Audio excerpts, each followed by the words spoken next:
Hi everyone, it's Lauren. Happy New Year. I hope you all had a wonderful holiday season in December and had a great New Year's Eve and are all excited for 2016.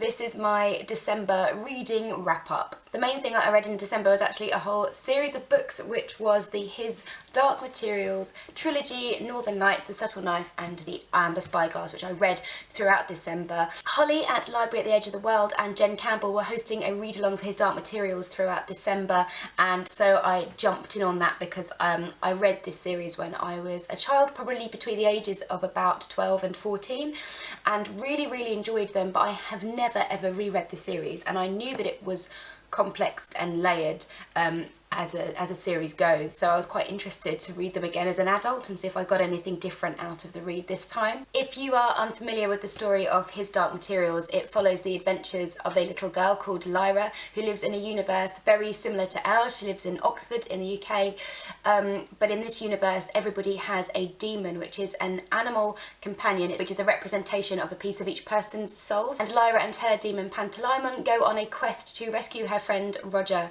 who has been caught by a group of gobblers who are stealing children, and they get swept up into a huge adventure which crosses multiple universes. When I originally read this series, I was quite young and I got really swept up in the adventure of it. I thought it was wonderful. I loved the idea of having a demon, and I was really taken in by the story.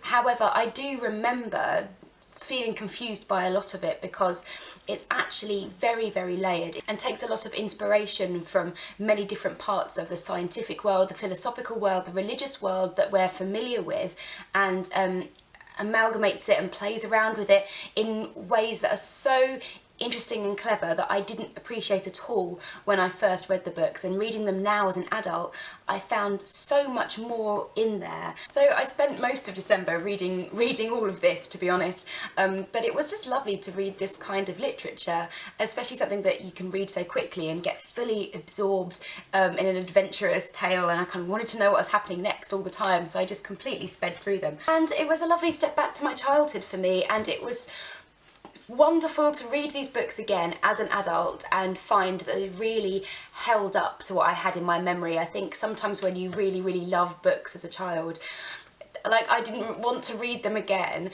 and find that they weren't as good as I remembered, so I'm just so pleased to say that I genuinely enjoyed it, and I think I'd recommend reading these now even if you didn't read them when you were younger, because it really holds up as a crossover book. And in between the His Dark Materials read-along, I picked up some other books in between, one of them being The Wrong Place by Brecht Evans.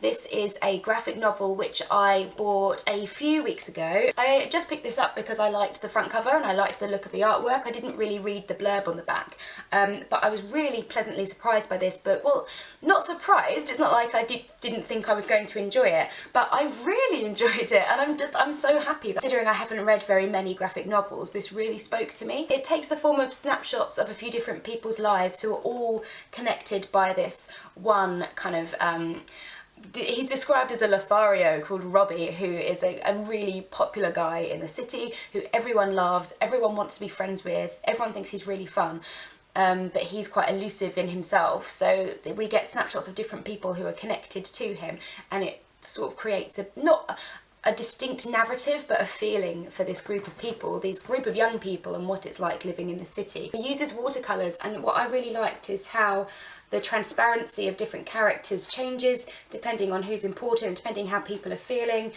Each character has their own distinct colour.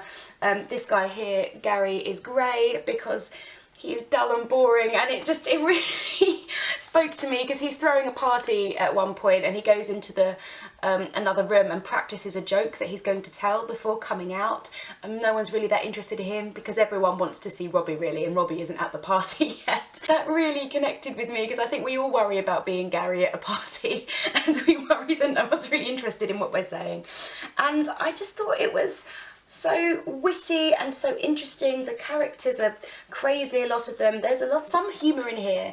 Reminded me of Monty Python, like the animations in Monty Python, because it's just so random and bizarre, and then you get straight back into a story. but I just thought it was wonderful. I could definitely read it again, which I didn't think I would necessarily be able to say about a graphic novel before kind of starting reading them. And I know that when I featured this in a book haul, I had some people commenting below recommending me Brecht Evans's other work, so I'm definitely going to be looking into that now. So I'm really pleased that I bought this book because I picked it up on a whim, just as I'd already had some graphic novels in my kind of shopping basket, and I just picked this up just before going to the till, and I'm very pleased that I did because it was brilliant. And the final book that I read in December was Room by Emma Donoghue. This book came out a few years ago now, and it was very, very popular at the time when it came out. It is told from the perspective of a little boy called Jack, who is 5 years old, and he lives in a room with his mum, and that's it, that's his life, and it's all from his perspective. He does have TV, and he thinks everything on TV is imaginary, and you don't really know why he's in this room. And it was everywhere at the time when this was published. It was very, very popular. And for some reason, when things get very popular, sometimes I think, oh, I wonder if it's actually as good as all the hype, because you know that people love it, and I'm always a little bit suspicious when books become massively popular like this one did. But I'm so glad that I read it. I really, really enjoyed it. I thought the writing was beautiful, and kind of hearing about Jack's world from Jack's perspective was wonderful and really refreshing, and it was written in such a good way as well. I think it's very difficult sometimes to write an entire book from the perspective of a 5-year-old and to do it convincingly, and I think this book completely pulled it off. I was so emotionally invested in these characters, and I ended up being as pleased as I was relieved that it was as good as I'd hoped it would be, because sometimes I feel bad for books if I think they're not going to live up to the hype. So I was really pleased that it did, and yeah, it was just a beautiful, beautiful read. The reason I read this book in December was because of the film adaptation of Room, which is coming out in January the 16th, I believe, in the UK, and I was invited to a preview screening a few weeks ago, so after reading the book I went to go and see the film adaptation, and again I was sceptical about Room being as good as the hype, which it was, and I was also sceptical about a book told from a 5-year-old's perspective being able to be effectively transposed into a film or movie format. And happily again, I was pleasantly surprised. I was proved wrong that it actually can be done very well. Emma Donoghue did write the screenplay for the film as well, so I think that really helps. The film was devastatingly beautiful. The little boy that they had to play Jack was phenomenal. I can't believe that there is a child at that age who's able to act that well. Brie Larson was fantastic as well, and I honestly, even though I had just read the book and I knew exactly what would happen, I was like crying in the cinema. I was so worried about what would happen to the end of these characters, even though I knew what would happen, and I couldn't deal with it. So I'm a complete Room convert now. Like but before not even reading it and being like, I'm not sure, is this going to be that good? I now love the book, and I'm a massive fan of the film as well. So as always, I'd love to hear from you if you've read any of these books. I will be back soon with TBRs for the rest of the year, my top books of 2015, a whole haul of books I got in December and over Christmas and all that jazz. So there's lots of videos coming up in the next week or so. So I hope you enjoyed this roundup, and I will see you in my next video.